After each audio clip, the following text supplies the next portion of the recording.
Music is Anthony Russell's life. For the better part of a decade, the 33-year-old aspired to be a professional opera singer. Then his life path changed. First, he discovered Judaism, and then traditional Yiddish music.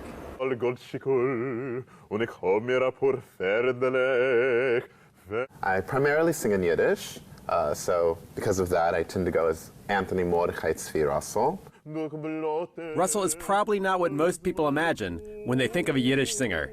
Raised Christian in an African-American household in Northern California, Russell says he always felt a strong connection to Jewish texts. Then, in 2009, he went on a blind date with a rabbi to a New York Mets baseball game. As their relationship progressed, Russell realized that he was becoming very interested in his partner's spirituality. He asked me at a critical point, like, would you ever consider converting to Judaism?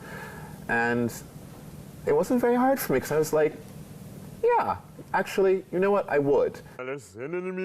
Soon, he would have another life-changing experience, hearing the Yiddish music of Eastern European Ashkenazi Jews for the first time.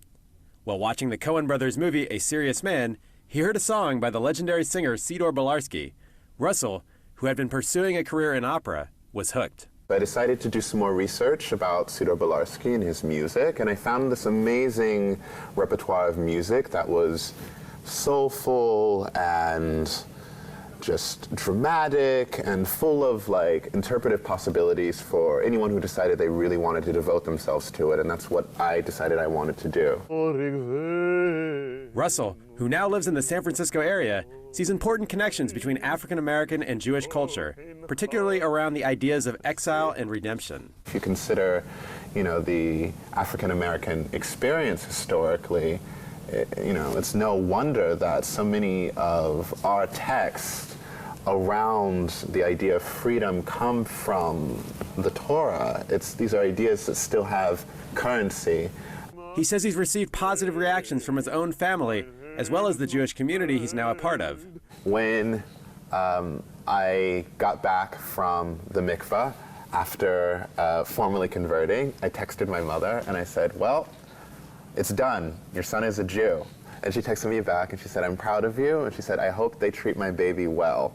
I have had very little reason to tell her otherwise. Now Russell spends his days learning the Yiddish language and practicing his craft. His profile is rising on the Yiddish music scene. He's recently played gigs around the US and Canada, and he hopes to soon sing in Europe and Israel.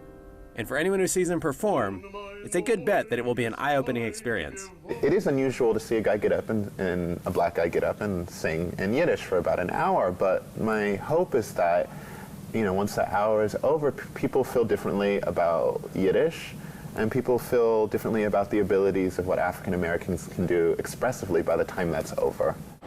In addition to learning the Bolarski songbook, Russell is currently working on a project combining African American spirituals with traditional Yiddish folk songs. This is Ira Spitzer for JN1 in New York.